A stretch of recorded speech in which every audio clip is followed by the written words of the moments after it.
नमस्कार, मैं हूं आशीष चित्रांशी और आप देख रहे हैं the news launcher. Hot topic with Hemant Atri. Hemant भाई को ले आइए स्क्रीन पर। स्वागत है हेमंत भाई। देश की चर्चा हम पूरे दिन करते रहते हैं, लेकिन जब वसुधैव कुटुंबकम की बात हमारे प्रधानमंत्री कहते हैं, जो कि भारत के दर्शन का हिस्सा है, और मोदी की बात छोड़ दीजिए, वैसे भी दुनिया अब ग्लोबल विलेज में तब्दील हो चुकी है, पूरी दुनिया मानती है। और वो दौर कई बार होता है कि स्थिर दौर होता है। वो दौर जो परिवर्तनशील है, जिसे दुनिया में वर्ल्ड ऑर्डर के लिए आप ट्रांजिशन फेज मान सकते हैं। ये संक्रमण काल चल रहा है पूरी दुनिया में। जब कभी भी एक बड़े लंबे समय से चली आ रही व्यवस्था तब्दील हो रही होती है, तो वो पूर्ण तब्दीली के बीच में जो ड्यूरेशन, जो गैप होता है, जो समय लगता है, वो ट्रांजिशन फेज होता है, संक्रमण काल। तो अगर मेरी निजी राय माने, बाकी अभी हेमंत भाई की भी राय लेंगे, निजी राय मेरी ये है कि दुनिया में बदलते हुए वर्ल्ड ऑर्डर का ये ट्रांजिशन फेज है, ये संक्रमण काल। तो इस संक्रमण काल में अगर दुनिया में कुछ भी हो रहा है, क्योंकि हम इस दुनिया के सबसे ज्यादा जनसंख्या वाला देश है, सबसे बड़ी जनसंख्या वाला देश, तो हमें उस बदलाव पर नजर रखनी होगी कि नए वर्ल्ड ऑर्डर में हम कहाँ खड़े होंगे। पुराने वाले में तो मोदी जी ने खड़ा कर दिया है कि पीछे से इंजन कोई और है, हम गार्ड वाला डिब्बा है। उसी कहते हैं कि डंका बज रहा है, क्योंकि गार्ड वाला डिब्बा हमारा है, पीछे से हमारी झंडी दिखा रहे हैं ट्रेन को। तो पुराने वर्ल्ड ऑर्डर में तो मोदी जी ने जगह बना दी है। नए वर्ल्ड ऑर्डर में दुनिया हमें किस जगह पर रखने की तैयारी कर रही है, हमारी क्या औकात उसमें रहेगी, ये जरूर मूल्यांकन करने की आवश्यकता है। और इसीलिए हम हर दिन दुनिया में कुछ भी घटित होता है, तो उन खबरों में भले रुचि ना हो दर्शकों की, हम लेके आते हैं और हम चाहते हैं कि रुचि पैदा हो। अगर यही रुचि हो गई कि दुनिया में क्या हो रहा है, लॉजिकली आप उसका एनालिसिस करने लगे, तो आपको ये मोदी तो मिल गया है, फिर आगे कभी आप मोदी नहीं चुनेंगे, कोई और कभी नहीं चुनेंगे, क्योंकि आप पूरी दुनिया को देख रहे होंगे, बिल्कुल क्लैरिटी होगी, आपके विजन में क्लैरिटी होगी, आपको धुंधला नहीं दिख रहा होगा। इसीलिए हमारा प्रयास होता है। अब उस प्रयास में सबसे महत्वपूर्ण जो ट्रांजिशन फेज का जो सबसे महत्वपूर्ण घटनाक्रम है, वो घटनाक्रम है ट्रंप का चीन दौरा। और इस चीन दौरे में बहुत कुछ साफ हो गया है कि आने वाला वर्ल्ड ऑर्डर कैसा हो। बहुत साफ हो गया, अब साफ हो गया। कल तक तो नहीं पहुंचे थे, लेकिन जब पहुंच गए, और जब दुनिया का सबसे बड़ा, ट्रंप के मुताबिक ये समिट है, शिखर सम्मेलन, शिखर वार्ता है, सबसे बड़ी शिखर वार्ता। ट्रंप ने खुद कहा कि हम और जिनपिंग बैठे हैं दुनिया की सबसे बड़ी शिखर वार्ता। तो ये दुनिया की सबसे बड़ी शिखर वार्ता, वर्ल्ड ऑर्डर करीब करीब तय कर दी है। लेकिन अब वर्ल्ड ऑर्डर समझने की बात है, तो कैसे समझेंगे? समझने के लिए आपको उस दौरान बॉडी लैंग्वेज पर ध्यान देना हो।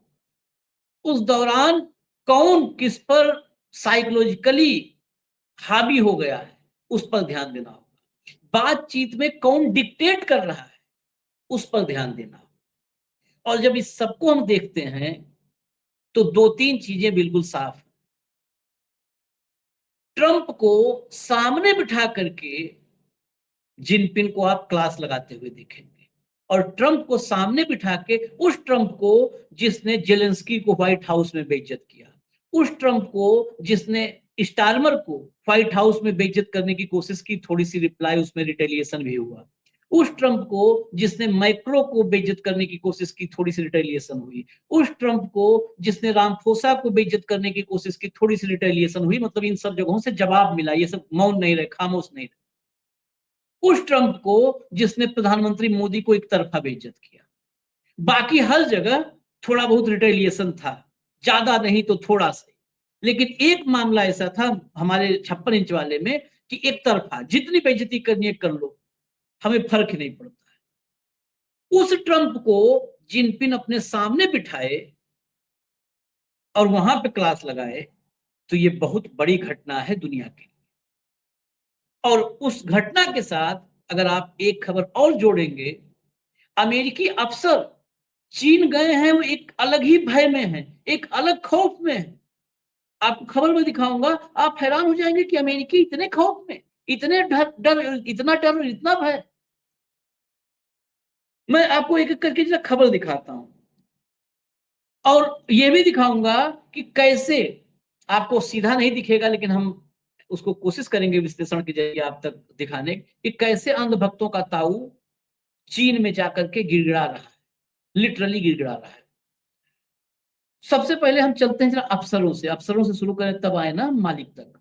अफसरों से हेडलाइन लाइए। खौफ में है ट्रंप के साथ चीन गए अधिकारी, किस बात का सता रहा डर। चलिए जरा खबर में, ये ऐसे ही नहीं है कि खौफ में है, मैं आपको ट्वीट दिखाऊंगा, हिंदी के लिए सिर्फ लाया हूं। डोनाल्ड ट्रंप के चीन दौरे को लेकर अमेरिकी मीडिया ने बड़ी खबर दी है। रिपोर्ट के मुताबिक अमेरिकी अधिकारियों को चीन में जासूसी का डर सता रहा है। यही कारण है अमेरिकी डेलीगेशन के सदस्य अपने फोन और लैपटॉप छोड़कर चीन गए हैं। उनके पास जो फोन और लैपटॉप हैं वो टेम्पररी हैं।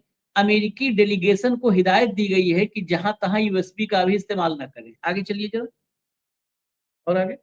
हाँ, अमेरिकी डेलीगेशन को बिल्कुल नए और खाली फोन और लैपटॉप दिए गए हैं। इनमें कोई पुराना डेटा या पर्सनल जानकारी नहीं है। इन डिवाइस का इस्तेमाल सिर्फ चीन दौरे के दौरान जरूरी बातचीत के लिए होगा।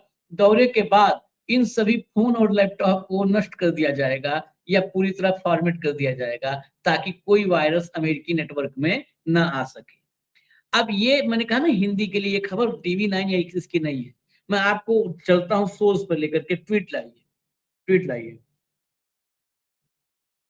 ये ट्वीट देखिएगा, ये फॉक्स न्यूज का है, जिसे अमेरिका में आप कुछ भी मान सकते हैं, सबसे तेज, सबसे धीमा, सबसे घोड़ा, सब कुछ, मतलब ये अमेरिका के गोदियों में इसकी गिनती होती है। उस फॉक्स का है। CNN वगैरह होता तो मान लो बोल देते ट्रम्प की फर्जी है, झूठ है, लेकिन ये फॉक्स का है।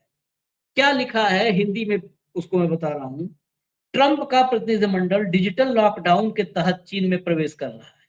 अधिकारी अपने निजी फोन घर पर ही छोड़ रहे हैं, सीमित उपकरणों और अस्थायी लैपटॉप का इस्तेमाल कर रहे हैं, इस धारणा के साथ कि देश में लाई गई कोई भी चीज दुनिया के सबसे आक्रामक साइबर वातावरण में से एक द्वारा असुरक्षित हो सकती है। यहां तक कि फोन चार्ज करना भी जोखिम बन गया है। संघीय दिशा निर्देश अज्ञात यूएसबी पोर्ट में प्लग लगाने के खिलाफ चेतावनी देते हैं, जहां असुरक्षित हार्डवेयर डेटा निकाल सकता है या दुर्भावनापूर्ण सॉफ्टवेयर स्थापित कर सकता है। इस तकनीकी को जूस जैगिंग के नाम से जाना जाता है। ये सावधानियां केवल सरकारी अधिकारियों तक ही सीमित नहीं है, बल्कि राष्ट्रपति के साथ यात्रा कर रहे Apple, Boeing, Qualcomm, black rock के अधिकारियों पर भी लागू होती है। सोचिए, अब ये फॉक्स की है, मैं इसीलिए ओरिजिनल दिखा दिया कि कोई भी खबर हम, मतलब कोशिश यही रहती है कि जीवन में कोई सिबूफा और सनसनी न लाए, खबर हो ओरिजिनल। अब यही पहला सवाल लेंगे तब चलेंगे। ये यहाँ की स्थिति ये समझिए, डर यहीं से शुरू होता है। ये डर आगे कंटिन्यू होगा जब जिनपिंग और हम ट्रंप पे आएंगे, लेकिन शुरुआत यहाँ सवाल। हेमंत भाई, कल्पना करिए इस स्थिति की। आशीष भाई नमस्कार आपको, सारे दर्शक साथियों को भी। ये खबर मैं देख रहा था और मैं हैरान रह गया कि कितना ज्यादा, देखिए आमतौर पर ये तो होता है कि कमरे के अंदर बगिंग ना हो और ना हो, खासतौर पे हेड ऑफ स्टेट की, उनके पर्सनल स्टाफ की, उसका ध्यान तो किया जाता है, लेकिन पूरे के पूरे डेलीगेशन की जूस जैकिंग हो सकती है, ये अपने आप में अद्भुत है एक तरीके से। उनके साथ डेलीगेशन में करीब करीब 200 लोग हैं, उनका पुत्र है, उनकी पुत्रवधू है, रक्षा मंत्री पहली बार गया है 70s के बाद, लेकिन उसमें सारे के सारे अपने टेम्परेरी फोन लेकर के, ऐसे फोन जो वापस जाते हैं उनको डिस्कार्ड कर दिया जाएगा या उनको फॉर्मेट कर दिया जाएगा। इस एक घटना को आप किस रूप में देखेंगे? ये बहुत पॉजिटिव भी है कि भाई अतिरिक्त सावधानी है, और चाइना के सामने जो अमेरिका की जो टेक्नोलॉजिकल सुपीरियरिटी थी वो कहीं ना कहीं अंडर चैलेंज भी है, ये मान के चलिए। इस डेलीगेशन में एप्पल के CEO भी हैं, ये मत भूलिएगा, और वो भी अगर अपना फोन छोड़ करके जा रहे हैं तो आप समझ लीजिए पूरी दुनिया में एप्पल के पास तो एक ही तो चीज है कि हमारी डिवाइस कभी हैक नहीं हो सकती। हाँ। और वो भी अपना फोन अगर छोड़ करके टेम्परेरी फोन लेकर के जा रहा है, तो एक तरीके से अमेरिका उसको चाहे स्वीकार ना करे सार्वजनिक तौर पर, लेकिन जो उनकी ओवरऑल जो कैपेबिलिटी है चाइनीज की to break into the every system, software system, उसको कहीं ना कहीं चैलेंज तो मान ही लिया अमेरिका ने। ये बात आपको मान करके चलनी चाहिए। बहुत सारे सीरियस नोट्स हैं इसके अंदर, लेकिन चूंकि आपने शुरू यहां से किया तो ये अपने आप में बहुत महत्वपूर्ण है कि दुनिया का जो टेक्नोलॉजिकल सुपर पावर है एप्पल, और उसका भी सीईओ अगर अपना फोन छोड़ के जा रहा है तो अमेरिकी राष्ट्रपति और बाकी लोग भी स्वाभाविक सहज परिणति समझ में आती है। ये है चाइना का खौफ जो उसको बाकी सारी दुनिया से अलग करता है। कल तक वो केवल कॉपी कैट, टेक्नोलॉजी के कॉपी कैट थे। आप कोई चीज देते तो उसको यूं का यूं कॉपी करके बना कर पार बार। अब तो हालत ये, अगर एप्पल के सीईओ इन सब की भी स्थिति ये है तो धीरे से कल्पना कर सकते हो कि किस लेवल तक इनकी आपस की प्रतिस्पर्धा है और किस लेवल का एक दूसरे से खतरा है। और आज जिस समय ये सारी चीजें हो रही हैं, अब आज फर्स्ट राउंड की बातचीत हुई, कल फिर सेकंड राउंड की बातचीत होनी है ट्रंप की उसकी, आज 1 घंटे की मीटिंग होनी थी, 2.25 घंटे तक मीटिंग चली। ठीक उसी समय जो न्यूयॉर्क के पास एक प्राइवेट घर के अंदर चाइना का एक व्यक्तिगत पर्सनल पुलिस स्टेशन मिला, एक बंदा वहां पे कन्विक्ट हो गया उसी समय जिस समय यहां बातचीत हो रही थी, और न्यूयॉर्क के अंदर वहां पर एक व्यक्ति ऐसा पकड़ा गया। तो आप समझ लीजिए कितना गहरा इन्वेजन है। अभी तक तो सीआईए खेल करती थी, लेकिन चाइना के इंडिविजुअल्स भी अगर अमेरिका में जाके थाने खोल रहे हैं, तो अब जब अमेरिकी राष्ट्रपति हो चाहे एप्पल के सीईओ चाहे बाकी हो, उनके सिर पर किस तरह का भूत नाच रहा है उसका इन्वेजन का, उसकी आप सहज कल्पना कर सकते हैं। पूरी दुनिया के सामने भी ये मिसाल है कि टेक्नोलॉजी का सुपर पावर भी कैसे डरता है एक देश में कदम रखने से पहले। ये बहुत बड़ी चीज ये एक तरफा है, एक तरफा है। इसमें बड़ी बात यह है कि 2 गज दूरी जीने के लिए जरूरी टाइप में हो गया है अमेरिका के लिए, कि दूरी बना करके देखिए, वो आ रहे हैं तो भी डरे हुए हैं, और चीन उनके यहाँ आता है तो भी डरे हुए हैं, तब भी डरते हैं। ये नहीं है कि चीन आएगा तो चीन डरा हुआ जाता है, तब भी डरते हैं कि आ रहा है तो कुछ यहाँ से लेके न चला जाए, हैक करके न चला जाए। अभी एक मेयर पर कल मैंने देखा है कि मेयर के बारे में आया है कि वो चीन की एजेंट, मेयर अमेरिका में मेयर तक बन गई। तो अब ये इसी से पता चलता है कि चीन और अमेरिका में जो हमने कहा था नया वर्ल्ड ऑर्डर, इसी कार्यक्रम से आपको सब संकेत मिल जाएंगे। अब जरा चलिए आगे बढ़ते हैं, अब मालिक पर आते हैं, यहाँ नौकरों से। Trump Xi Jinping begin Beijing talk. Xi Jinping says common interest outweigh differences between the two countries. जो सामूहिक हित है हम दोनों के, वो उस पर भारी हो सकते हैं, महत्वपूर्ण बन सकते हैं दोनों कंट्रीज के बीच जो डिफरेंसेज है, मतभेद है उन पर। लेकिन इसके आगे चलिए, ये तो एक सामान्य, मुझे लगता है कि कहीं भी जब आप शिखर वार्ता में है तो यही कहा जाता है कि हमारे मतभेदों पर हमारे सामूहिक इंटरेस्ट जो है, दोनों के इंटरेस्ट भारी होने चाहिए। ये देखिए, इस वार्ता में Xi Jinping warns US and China could come into conflict if Taiwan issue mishandled, state media reports। Meeting में ही ट्रंप को जिनपिंग बता रहे हैं कि अगर ताइवान के मुद्दे को मिसहैंडल किया गया, मतलब सावधानी हटी, दुर्घटना घटी, अगर इसे मिसहैंडल किया गया तो अमेरिका और चीन के बीच गंभीर कॉन्फ्लिक्ट पैदा हो सकता है। आगे चलिए, अगली हेडलाइन लाइए। Mishandling Taiwan issue could bring US China to conflict. वही चीज है, अलग अलग हम रिपोर्ट्स दिखा रहे हैं कि अगर ताइवान इशू पर मिसहैंडलिंग हुई तो बड़ा बुरा होगा। सामने बिठा के बोल रहा है भैया। अब उसका जवाब देखिए ट्रंप का, अगला क्या बोल रहा है और ट्रंप क्या बोल रहा है। हम चीन के सहयोगी हैं, प्रतिद्वंदी नहीं। जिनपिंग से मुलाकात के बाद बोले राष्ट्रपति ट्रंप। दोनों का फर्क देखिए, आगे चलिए। जिनपिंग ने ट्रंप से कहा पार्टनर बने, प्रतिद्वंदी नहीं। ये एक हिदायत वाला, मतलब पढ़िए शब्द को हिंदी में, पार्टनर बने प्रतिद्वंदी नहीं। ट्रेड वॉर में कोई नहीं जीतता। ट्रंप बोले आपसे दोस्ती सम्मान की बात। देखिए, अगला पॉइंट टू पॉइंट, मतलब नो बकवास, सिर्फ काम की बात। और इधर वाला क्या कर रहा है ट्रंप, जो बाकी सबसे बदतमीजी करता था, वो कह रहा है आपसे दोस्ती सम्मान की बात। वो कह रहा है ट्रेड वॉर में कोई नहीं जीतता, पार्टनर बनो, प्रतिद्वंदी नहीं, कहते आपसे दोस्ती सम्मान की बात। आगे चलिए, आगे चलिए, जब सुनवा दीजिए बाइट टिका, तब चले हम हेमंत भाई पास। You're a great leader. I say it to everybody. You're a great leader. Sometimes people don't like me saying it, but I say it anyway because it's true. I only say the truth. You're a great leader. I say it to everybody. You're a great leader. Sometimes people don't like me saying it, but I say it anyway because it's true. I only say the truth. यही रोकिए, इसके बाद वाला हम और भी हैं, वो कुछ विजुअल हैं, उसमें जेस्चर देखेंगे, बॉडी लैंग्वेज। और एक आध क्लिप और है, वो दिखाएंगे। लेकिन उससे पहले इसी पर कि क्या कह रहे हैं कि कुछ लोग, मैं ये बोलता हूं तो कुछ लोगों को अच्छा नहीं लगता, मतलब अमेरिका में कुछ लोगों को अच्छा नहीं लगता, ना पसंद है, लेकिन you are a great leader, लेकिन आप महान है भैया, आप महान। जब से आप ट्रंप को देख रहे हैं हेमंत भाई, हम लोग रोज देखते हैं, हम आप तो मतलब रोज ही देखते हैं, कब इसको ऐसे आपने पाया है? आशीष भाई, जो ये दूसरी टर्म है 20 जनवरी से लेके अब तक, इसमें तो एक बार भी नहीं पाया आपने ऐसे। कल शाम को जब से चाइना वो आया है, उसकी पूंछ बिल्कुल सीधी है। कहीं कोई ट्विटरबाजी नहीं कर रहा है, कहीं कोई सोशल मीडिया पे एक एक घंटे में वो तो 32-32 ट्वीट कर देता है, आपको पता है, कुछ सोशल के ऊपर एक भी लिखा हो तो बता दीजिए। कहीं कुछ नहीं, बिल्कुल सीधा, नाक सीधी, पूंछ सीधी, कान नीचे।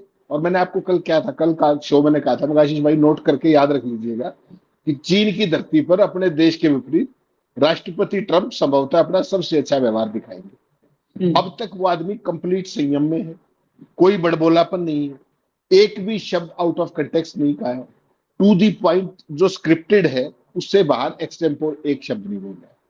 क्यों? क्योंकि उसको ये पता है कि यहां पर जो आपने बिल्कुल सही शब्द कहा, सावधानी हटी और दुर्घटना घटी, उसके पूरे पूरे चांस है। क्या कहा शी जिनपिंग ने कि हम पार्टनर बने, प्रतिद्वंद्वी नहीं। और उसके जवाब में ट्रंप क्या कह रहा है कि हम आपके प्रतिद्वंद्वी नहीं है, पार्टनर है।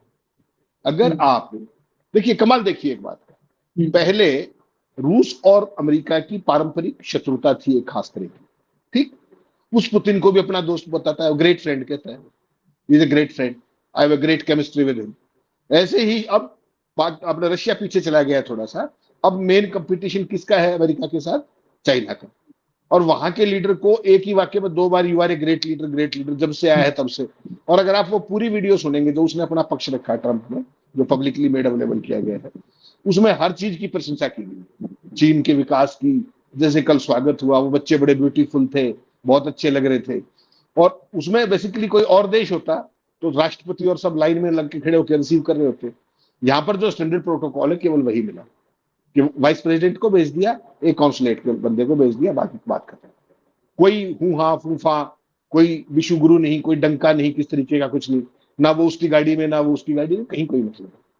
तो ये बेसिकली समय की मांग है। और जब आप अगले उसमें आएंगे सेगमेंट में, तब वो सारी बात करेंगे कि किस तरीके से डिप्लोमेसी ही और खींची नहीं होती, कितना गंभीर। जो मैं आपको 2 साल से एक ही बात कहता हूँ आशीष भाई, ये डिप्लोमेसी जो अब आपके यहाँ हो रही है, ये तो विश्व तौर पे हगलोमेसी है। इंटरनेशनल डिप्लोमेसी की क्या डिसेंसीज होती है, क्या कटसीज होती है, ये आपको अगले सेगमेंट में आप देखिएगा कि किस तरीके से आपके यहाँ 12 साल से क्या हो रहा है और पूरी दुनिया के अंदर किस तरह की डिप्लोमेसी होती है।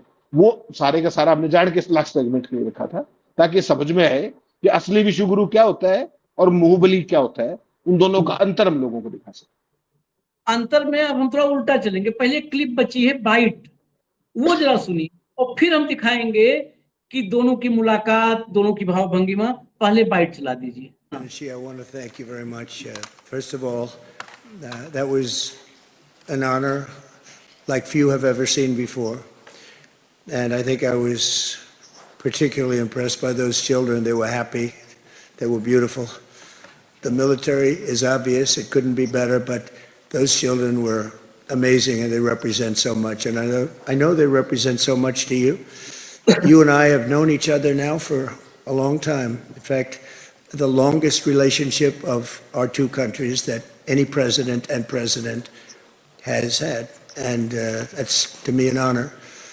We've had a fantastic relationship. We've gotten along. When there were difficulties, we worked it out.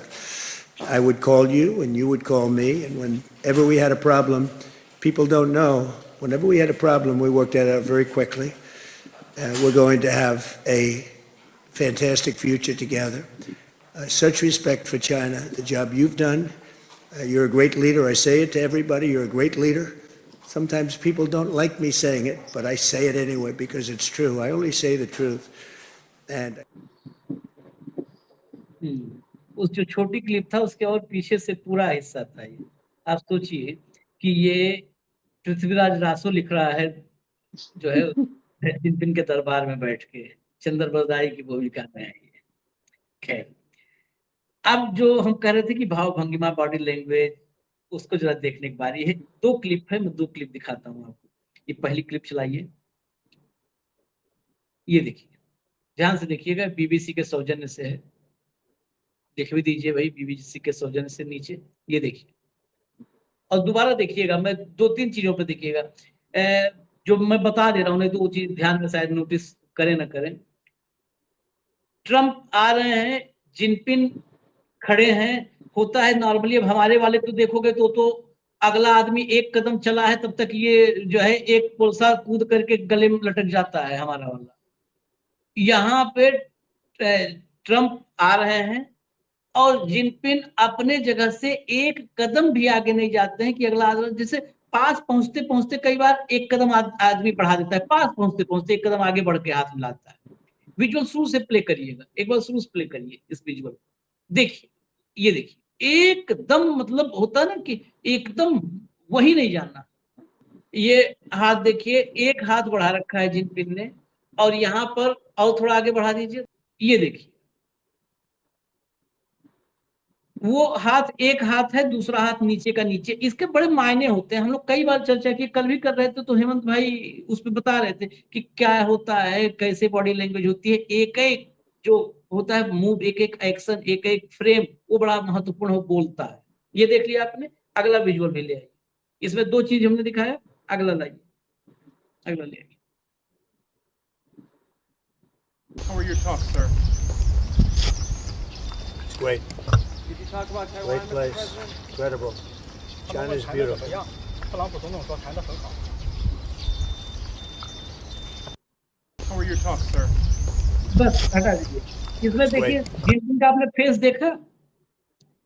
अगर तुलना के लिए खाली इमेजिन कर रहा हूं, और आप भी चाहता हूं कि इमेजिन करिए मेरे साथ। आप सोचिए बगल में मोदी होते और ये बोल रहे होते, it's great, India is great, Modi is great, तो क्या होता, मोदी जी क्या करते, रोक नहीं पाते, हो सकता है अपने आप रोक नहीं पाते, वहीं पे बैटरी डिस्चार्ज, इंजन स्टार्ट हो गया होता है। खैर, हेमंत भाई के पास चलता हूँ। हेमंत भाई, ये आप तो एक सब डिप्लोमेटिक क्या क्या होता है, जो है बॉडी लैंग्वेज, ये बॉडी लैंग्वेज बहुत कुछ कह रही है, यही मैं कह रहा हूँ वर्ड ऑर्डर, ये वर्ड ऑर्डर बताने वाली है। आशीष भाई, ये एक पिक्चर इसने पूरी दुनिया का जो हालिया पूरा की पूरा परिस्थिति चल रही है उसको एक्सप्लेन कर दिया है, जो लोग डिप्लोमेसी को समझते हैं। ठीक, मेजबान आमतौर पर बहुत कर्टियस होता है, 2 कदम आगे बढ़ा करके और रिसीव करता है आमतौर, लेकिन यहाँ मेजबान और मेहमान के बीच में जिस तरीके के हल्का सा तनाव तो रहता ही है ना अंदर का, और समय पे जो ट्रंप का जो बड़बोलापन, हालांकि चाइना के बारे में बदतमीजी उसने कभी नहीं की है, that way beyond A point, लेकिन उस सारे को एक ही फ्रेम के अंदर उसने समेट दिया, जब बिल्कुल उसकी तरफ मुड़ा और 1 सेंटीमीटर भी आगे नहीं बढ़े, सिंपल हाथ किया, बहुत ही जिसको टफ हाथ कहते हैं, सीधा हाथ। उसके बाद उन्होंने हाथ बढ़ाया, वो भाई टिक नहीं सकता, उसको भी वही इंजन है जो अपने वाले का, वो रुक ही नहीं सकता। जैसे ही हाथ मिलाया तो उसका भी यही बनता था कि उतना ही हाथ, स्टिफ हैंडशेक कहते हैं उसको, कि मित्रता का भी है लेकिन आप अपनी बात पर कायम है, मैं अपनी, इसको डिप्लोमेटिक सारी की सारी चीजें सिखाई जाती है बाकायदा। जब किसी जो कोई मैत्रीपूर्ण देश है, आप मान लो रशिया जाते हैं तो वहां के राष्ट्रपति से गले भी मिल सकते हैं, लेकिन उसको इनिशिएट वो करेगा, आप नहीं करोगे। अपने वाला नहीं है ना अगलो मैसी वाला मामला कि जो मिल जाए उसे गले पड़ जाओ, विदेशी होना चाहिए, गोरा होना चाहिए, अपने यहाँ की समस्या है ये। वो 1 सेंटीमीटर बढ़ा नहीं, यूं का एक ही हाथ रखा, जब ट्रंप ने दूसरे हाथ से पैट किया तब भी उसने दूसरा हाथ ऊपर नहीं बढ़ाया। That is a sound stiff message, strong message कि वी मीन बिजनेस, नो अगलो मैसी, नथिंग डूइंग। ये है प्रोफेशनलिज्म। जब आप इतने लंबे समय तक सत्ता में रहते हैं, और ये जितने भी डिप्लोमेट्स हैं इनका काम यही सिखाना होता है अपने हेड ऑफ स्टेट को, कि कहां पर कैसे कितना कर्टियस होना है, कितना स्टिफ होना है, कितने आगे तक जाना है। अगर आपका कोई छोटा देश आ रहा है, मान लीजिए श्रीलंका के राष्ट्रपति आ रहे हैं, तो निश्चित तौर पे भारत का प्रधानमंत्री पड़ोसी होने के नाते उसको हक करने की इनिशिएट करें। लेकिन जब वो अमेरिका जाएगा तो वो काम अगर करना चाहे तो वहां का राष्ट्रपति करेगा, हम नहीं करेंगे। ठीक, तो ये ओनस मेजबान पर होता है कि वो आपको कैसे ट्रीट कर रहा है, फिर आपको उसको रेसिप्रोकल होना होता है। अब मुझे लगता है आपको इस सारे से ये कहानी स्पष्ट होगी कि सारे जो टर्म्स ऑफ बिजनेस है अमेरिका के साथ, वहां इन दो पिक्चर्स ने बिल्कुल क्लियर कर दिया। इतना बड़ बोला ट्रंप। मैंने आपको कल के शो में क्या कहा था कि आशीष भाई अगले 48 से 50 घंटे आपको ट्रंप का सर्वश्रेष्ठ दिखेगा, जब वो कंप्लीटली डिसिप्लिन में होगा, वो एक भी फालतू बात नहीं करेगा, कोई इधर उधर की लफाची नहीं करेगा। ठीक, जो वो वहां पर पहले बात तो जो ब्रीफिंग थी उसके अंदर आपने देख लिया किस तरीके से बिल्कुल to the point, you are great, your country is great, फला इज ग्रेट, ये सब कुछ great, you are a great leader.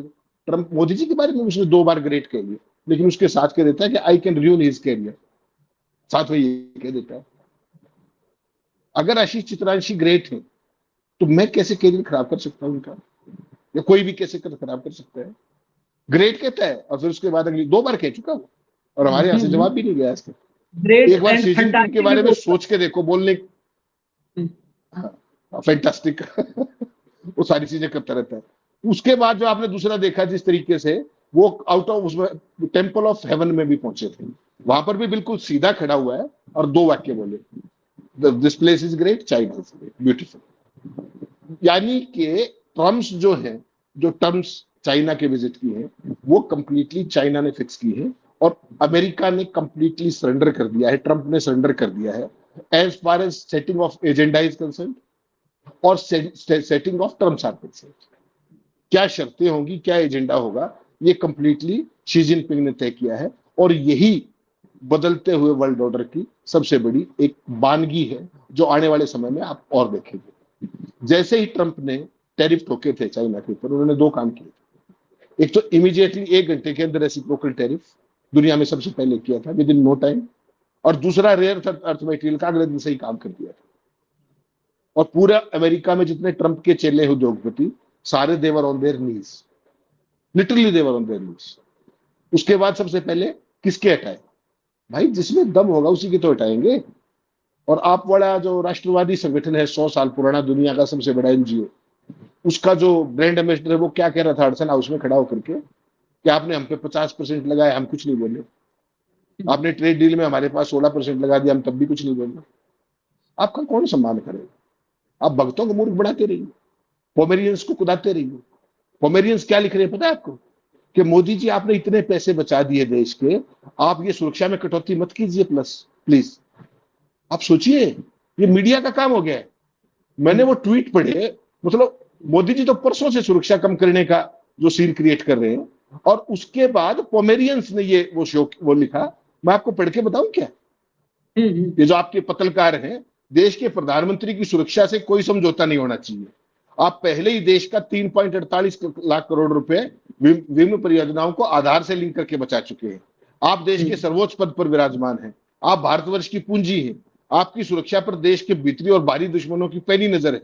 देश के नागरिक अपने प्रयासों ईंधन की खपत कम कर लेंगे, लेकिन गैर जरूरी विदेशी सामान की खरीदी कम कर लेंगे, लेकिन गैर जरूरी विदेश यात्रा नहीं करेंगे। लेकिन प्रधानमंत्री की सुरक्षा, सम्मान और गौरव के साथ कोई समझौता ठीक नहीं है।